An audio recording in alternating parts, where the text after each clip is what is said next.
Hello, faithful, and welcome to the 49ers Plus podcast. I'm Al Moriello, and this is your source for the most subjective 49ers discussion, all smart takes without the clickbait. And today we are going to be recapping the 49ers' dramatic 16-15 victory over the Arizona Cardinals. I'm not giving a rundown up front. I'm recording this an hour after the game ended. Wanted to organize my thoughts and some notes that I wanted to talk about, guys. So let's get right into it. Nail biter.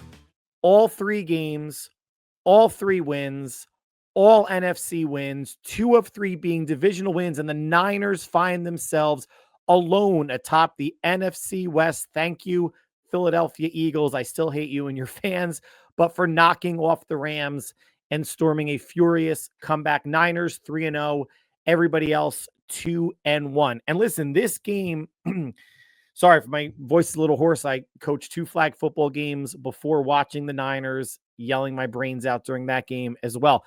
As much as the game looked iffy in the first half, and we'll talk about Mac's slow start before finding a groove, Arizona dominated a lot of this game in the first half.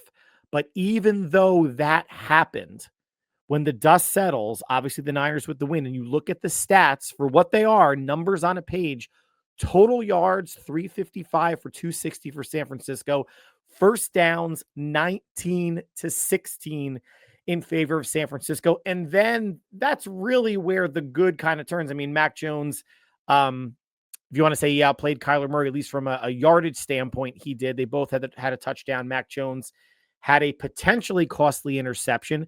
But from the stats, turnovers, 1 for the Niners, no for Arizona. Third downs, the Niners held Arizona 5 out of 15, 33%. That's great, right? Well, the 49ers went 2 for 10, 20% on third downs. Arizona's fourth downs, 2 for 2. Niners 1 for 2 on fourth down. And we're going to talk about that 1 fourth down they missed shortly by the goal line. Mac Jones, gritty game. Now, guys, the Niners, we as fans have 2 quarterbacks that are banged up and both have lower leg issues. But Mac, after a really slow start, the Niners had 7 offensive plays at basically the 9 or 10 minute mark of the second quarter. And still, they were preventing the Cardinals from getting into the end zone, having this be a field goal affair. But Mac engineering that last second 2-minute drive, really, on the day, 27 of 41, 66%, 284, a touchdown and an interception. The whole offense started out slow, and it looked like the defense was going to match them starting out slow.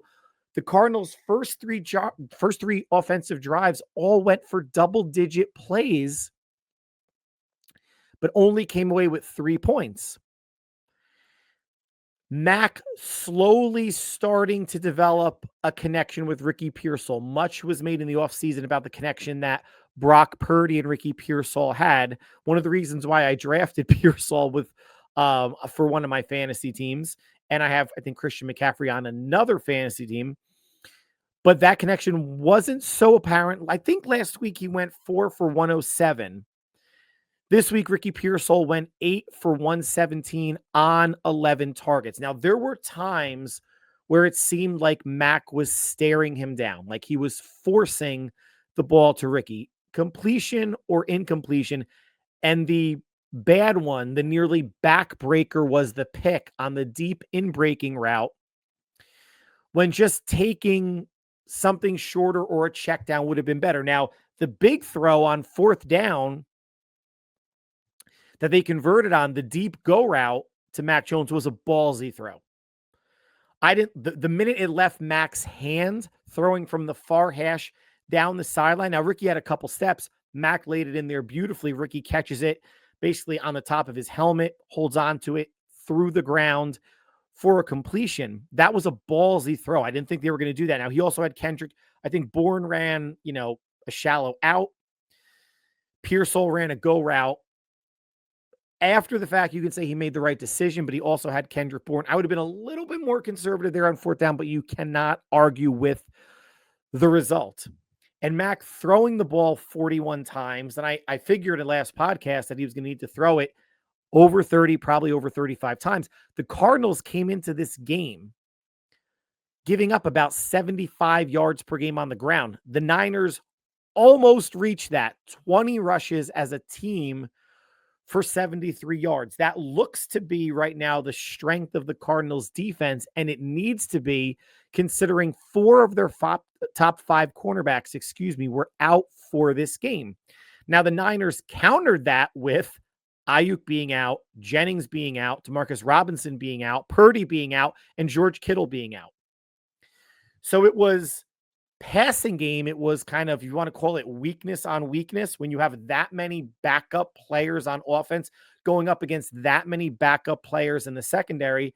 And it was the Cardinals run defense, which was a strength, against the Niners run offense, which, let's be honest, is pretty middling so far 3 games through the season.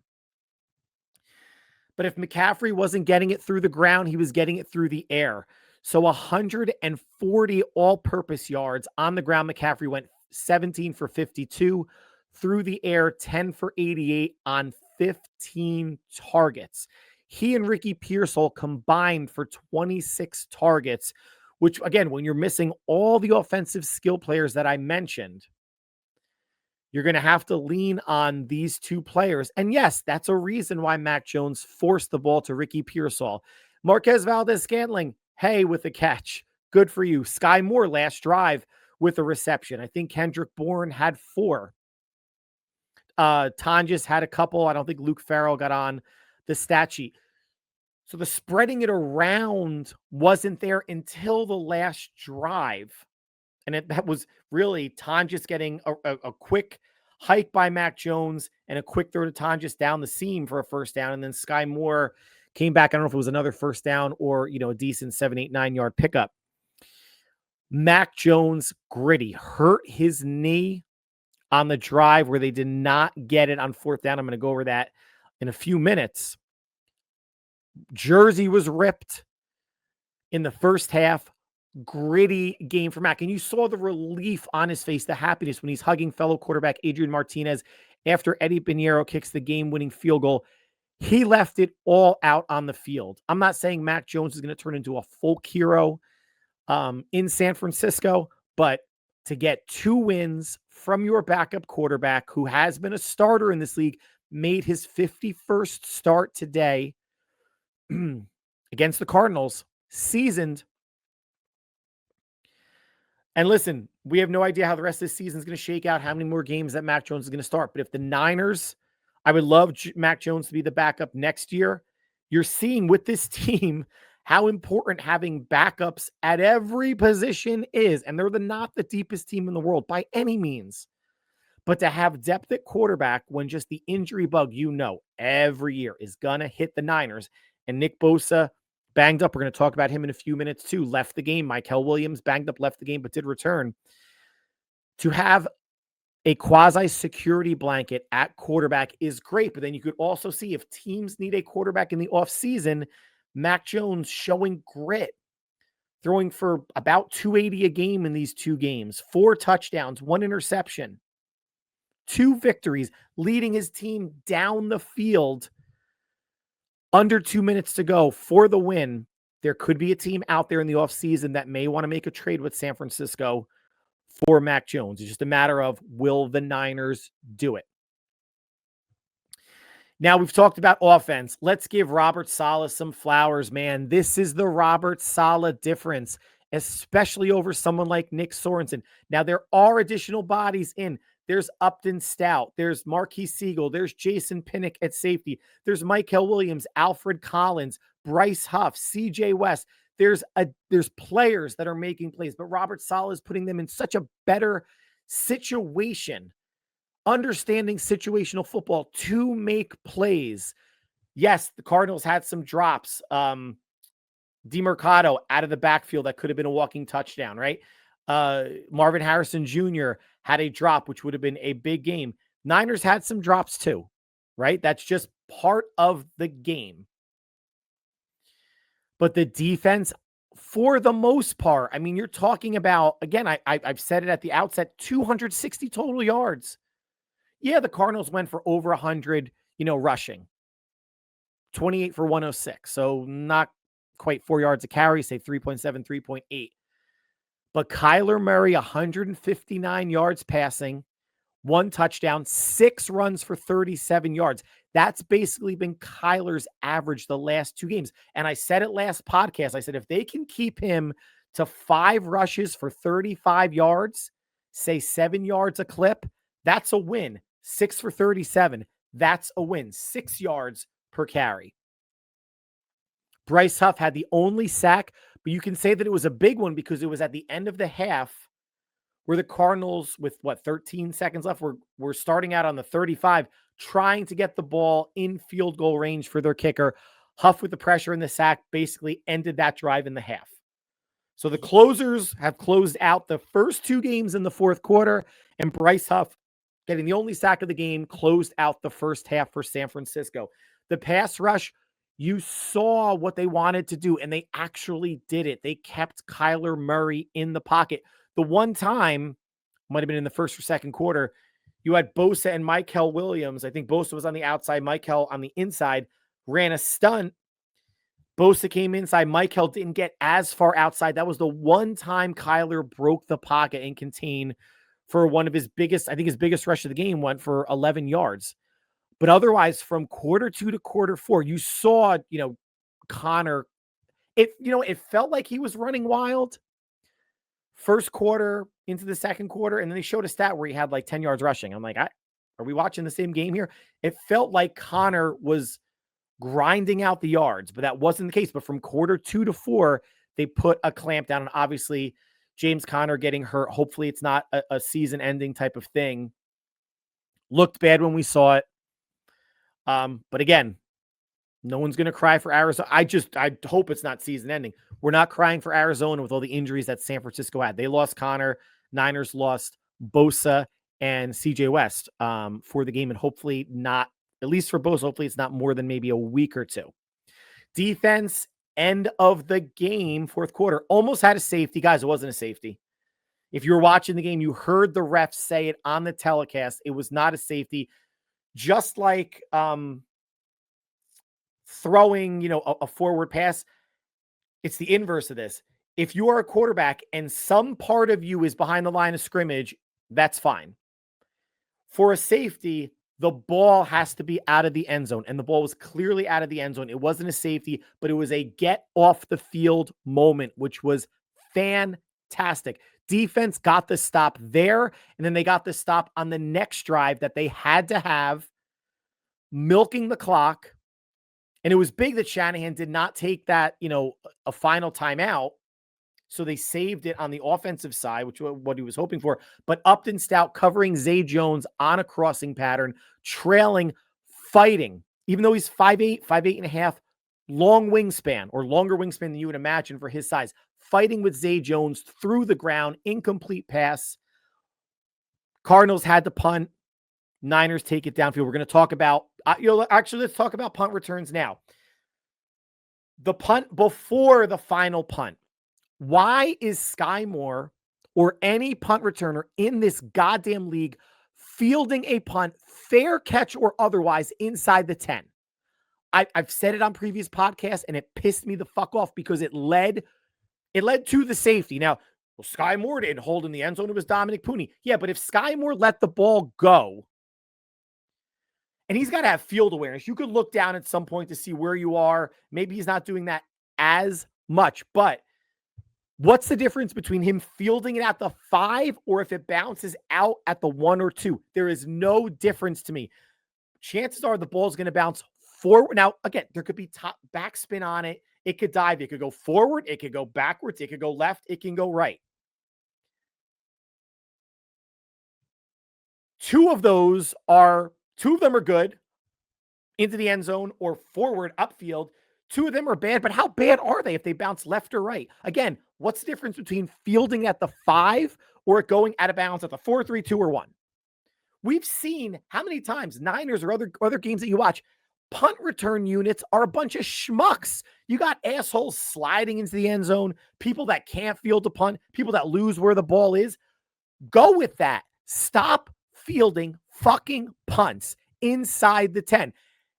And Sky Moore did that. The next punt, he faked like he was going to catch it and ran forward. Ball went into the end zone. Oh, the Niners seem to be a team, and I'm not smarter than any of their coaches. And anybody out there, you guys also, you're with me. You are not smarter than any of their coaches.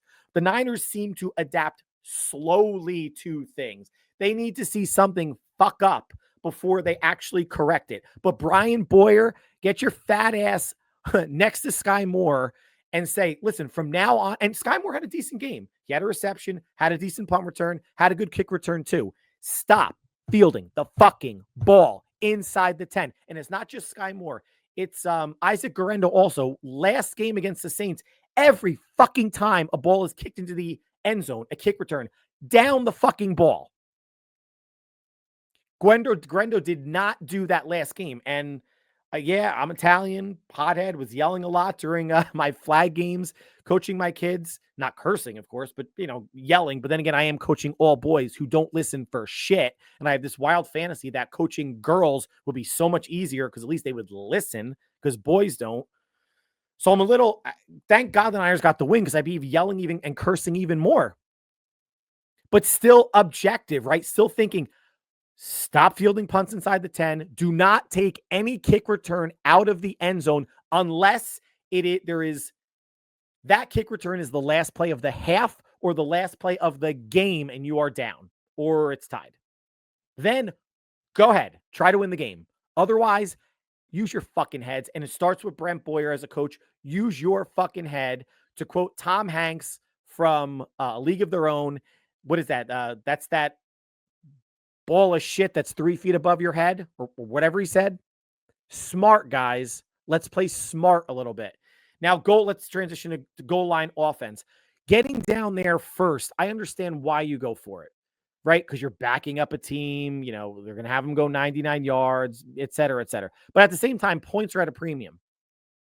I'd rather, in some ways, kick the field goal, go up 9-6. That's a gimme, and make Arizona earn it. But if you're going to do that, if Kyle in your head knows already, I'm going to go for it on 4th down, then where's play action on 2nd down?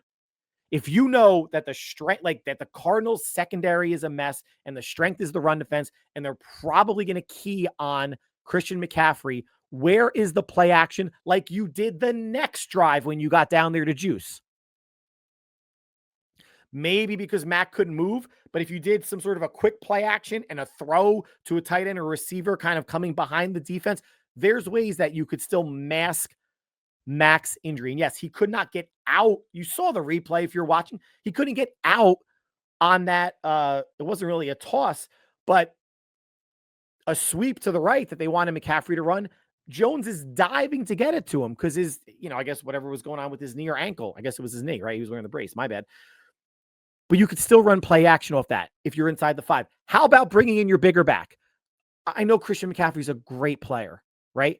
Brian Robinson is a stronger back. Let him pound it in there twice if you are so intent on running the ball, or at least on 2nd or 3rd down, or if they ran it on 2nd and 3rd down. I'm getting those two goal line offenses confused. And we haven't seen this yet, why not have Robinson and McCaffrey out there together? Not just at the goal line, but how about on offense, right? If the choices as your number 4 receiver are either Sky Moore or Christian McCaffrey, put McCaffrey out wide, still keep Robinson in the backfield and he can catch the ball as a receiving threat. Threat is some sort of a handoff or pass blocker. They're just going with the 1 back set. Sometimes Juice is back there. I get it. That's great. And Juice did catch the touchdown on play action the next drive down the field.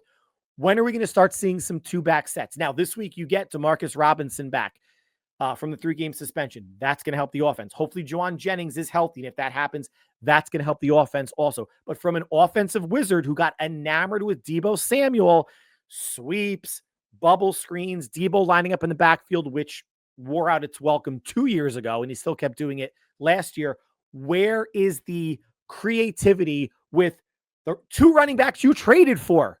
McCaffrey in 2022 and Brian Robinson this offseason. 2 starting caliber running backs. Let's get them on the field together. I'm not saying that they both have to be in the backfield, but they could. But you could have Robinson in the backfield and McCaffrey in the slot, where they start out both in the backfield. McCaffrey motions out to the slot. Kyle has forgotten more football than me or you or most people will ever know, especially, well, basically fans. I want to see a little bit of creativity there and on the goal line. When you're running into the strength of the defense in Arizona, again, Kyle learned the second time down there. Kyle learned, but why? Much like the punt return issue of fielding inside the 5, why do we have to fail? Why do the Niners have to fail first to learn off of that? Right? These are professional players, coaches, highly skilled, creative, talented individuals. And it's not, they're not knocks, right? But it was just frustrating sitting on the couch calling on the punt. Sky Moore, get away from it. Get away from it. Get away from it. Fair catch inside the 5. How about we play action? You know, when you're down there the first time, play action, something. Keep them off balance. No. And then when they got the stop, or when the Cardinals got the stop, the first fucking play, Demo, if you're watching the game, on the bottom of the screen, Demo bails, or Renardo Green, I forget who. You have him backed up to the 1. Demo Renardo Green bails Marvin Harrison for a 7-yard out route. I was watching with my son. I said, Demo's bailing. They're going to run it out. And they did. Why bail? This is not a downfield throwing team. Why are you conceding anything, defense? And solid defense played a great game. But why are you conceding anything when you got the team backed up to the 2? Don't give them any easy 4, 5, 6, 7-yard pickups. There's no need. This is not, again, it's not a downfield passing team. Make them earn it. The Niners, for all of the game, I mean, these are nitpicks, right? They got the victory. These are nitpicks. But they are things that, and maybe it's easier to see on the couch watching it versus Saleh on the field. But if you're Demo Renardo Green, don't bail. Be confident, man. You got safety help behind you. They're not going to throw it deep generally. Make them earn it. If they're coming out in a pass, make them earn it. Still, kudos to Saleh, the entire defense. Fred Warner, big plays. Upton Stout, big plays. Michael Williams, banged up, coming back into play. Bryce Huff on a sack that ends the first half. And again, Upton Stout, probably the biggest play of the game when you think about it, to get the Niners the ball back to go down the field for Eddie Pinheiro to seal the victory. Now, injuries, let's talk about. So Bosa went out with the knee injury, did not return. Michael Williams, I talked about wrist injury. He did return. CJ West, defensive tackle, thumb injury, did not return. Now, Bosa, Kyle thinks it's not an ACL. If you're watching the game, you saw Nick Bosa kind of looking up at, I guess, the sun. Maybe there was a family in the stands and he gave a thumbs down. Hopefully that was just a thumbs down for this week. And next week, I'll concede next week too. They're going to need him for the Rams game on Thursday night. So that's going to be a short week. Maybe they do rest, Bosa. Not maybe. He's probably out this game against Jacksonville coming up at home. Hopefully they avoided something major, something long-term that will require Bosa to go on IR, short-term IR. But if he needs to, I feel like I'm going to sneeze. Sorry. They could bring up excuse me, Gibson from the practice squad. You still have Robert Beal. I think he's injured on the practice squad. Neither one of them are Nick Bosa. I get it. But this was such a big win to get. They stole this game. Now, James Conner with a lower leg injury. Would this game have looked differently if he was in? Perhaps. But I talked about earlier, the Cardinals, again, missing 4 of their top 5 corners. It was a banged-up Arizona secondary against a banged-up San Francisco offense. I'll leave this with you before we kind of talk about takeaways. Would Arizona have been this close? Would it have been a 16-15 game? Or would the Cardinals have won their previous 2 games, or say last game, if they were without Kyler Murray, Marvin Harrison Jr., Trey McBride, and 2 of their other receivers? Because that's what the Niners were up against offensively today. No Purdy, no Ayuk, no Kittle, no Jennings, no Demarcus Robinson, and they still found a way. You still had Mac Jones these last 2 games throwing for around 280, 4 touchdowns, 1 interception. The fact that they're 3-0, Good teams win games like this. Usually good teams win games like this when they're healthy. I'm not going to call the Niners a great team. I'm not going to say they're a very good team right now because we haven't seen what they are. Kyle Juszczyk said that in the press conference. He's like, I hope we get better, but you haven't seen what we potentially could be yet because we've had so many pieces missing on offense. And they have. It's not an excuse. It's a fact. Hopefully this team does ramp up. Demarcus Robinson by himself is such a big get next week. And if Jennings can get healthier, that pushes someone like a Sky Moore off the field, and it makes Kendrick Bourne your fourth receiver. Kendrick Bourne's probably pretty good number 3, but he's a really good number 4. And maybe you have Kittle coming back. I think he's out. He would have to be out for the Rams game. So he would be coming back again at Tampa Bay at the earliest. But 3-0 guys atop the NFC West by themselves. Thank you, Philadelphia. Rams lost. Everyone else is 2-1. These are 3 games they undoubtedly would have lost last year. Undoubtedly. Because Nick Sorensen sucks. The infusion of youth and talent on defense with Jason Pinnock and Bryce Huff, specifically Bryce Huff's a starting caliber player, but he's a third down rusher now. He might have to step more into a starting role if Nick Bosa misses time. But the departures that they made, Dre Greenlaw is on IR, hoping the best for him, but an injury waiting to happen. Talanoa Hufanga for Jason Pinnock, I'll take that trade off. Charvarius Ward, I'm sure I don't know, I guess he's playing pretty decent with the Colts. They're 3-0 as well, but I'm fine with Demo and Renardo Green. I knew what the plan was going into the offseason. I was totally okay with that. And right now, the rookies, hopefully they stay healthy. Hopefully they're going to get better, but this is a team that would not have won any of these games last year, especially if you have Nick Sorensen plus all the injuries that they are still undergoing. Now, the question is going to be who plays quarterback against Jacksonville. I'm of the belief that if they had lost this game and went to 2-1, and you have Jacksonville coming in, that you might have to, in a way, if he could go, or if it's 50-50, you force Purdy into the lineup because you have, after Jacksonville, which would have been a must-win game, 2-1, Jags at home, then at the Rams and at the Buccaneers, must-win game, that you kind of force Purdy to play if he's able to, or if it's a coin flip thing. Now you have both quarterbacks hurt. I don't know how this is going to go, but can you afford to rest Purdy one more week? Especially knowing that it's going to be a short week. Game Sunday against Jacksonville, then at the Rams on Thursday night. Do you sit Purdy thinking like, if we lose this game, it's okay because it's an AFC game? You don't want to, I'm not saying give up the game, but you would have Purdy with Jennings and with DeMarcus Robinson, maybe no Nick Bosa, obviously, which could be iffy, but it may come down simply to who's the healthier quarterback. Brock Purdy or Mac Jones. And I'm recording this Sunday night. We're not going to know that until the coming days.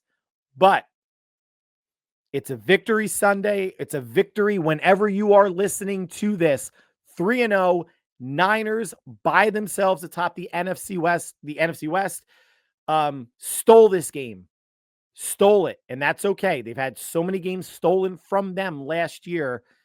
But the football gods say, not so fast, Niners and Niner fans. You could steal a game, but you still got to have a lot of people hurt, a lot of people that may not be coming back next week, and we still have to hold our breath about Nick Bosa. But that's going to conclude the podcast. Like always, I want to thank you for taking time out of your busy schedule to make us part of your listening and viewing routine. I might do 2 podcasts this upcoming week just to talk about injuries, maybe to talk about Bosa and Mac, especially if I'm doing a podcast on Sunday night. Maybe there will be another one on Tuesday or Wednesday and another on Thursday or Friday. We'll have to see how this goes, but enjoy it. 3-0. I didn't see this coming. I had them losing to Seattle and then winning the next 2. 3-0 is so much better than 2-1. And without getting greedy, without looking ahead too much, 4-0 is so much better than 3-1 when you're going into the toughest 2-game stretch of the season.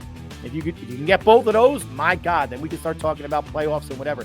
But if you can even split those 2, then you start feeling really good about the first quarter plus of the season. Niners 3-0, dropping Arizona 16-15. Guys, whatever you're doing now, between now and when we speak again, either maybe Tuesday, Wednesday, or Thursday, stay happy, healthy, and safe. We will talk soon. Take care.